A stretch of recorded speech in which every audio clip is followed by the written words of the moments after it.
A fajok cirkuszában. Magyar bolyba sodort léttel sírom el, hogy nincs magyarság. Nincs kivétel, s még a fájdalmunk is régi. Minden ideálunk másutt megunt ócskaság már. Harcba szállunk, s már tudjuk, hogy kár a harcért.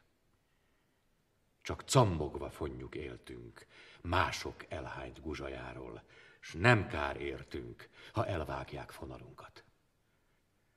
Csak valami más is volna, ami másolt életünkben, mint új borba belesajtolt szagos fürtök. De a mi kis bolyunk semmi, húsvéttalan a magyarság, s írni, tenni, mégis űznek nagy parancsok. Nem tudom, hogy mi a célja ennek a hazug életnek. Mégis néha ezért mindent lángba dobnék. Mi az én nyomorúságom? Bármi koldus, bármilyen bús. Sírva látom, kietlenebb a fajtámé.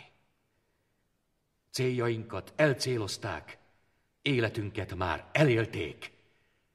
Cirkuszponyvák, bohóc sorsa leng előttünk.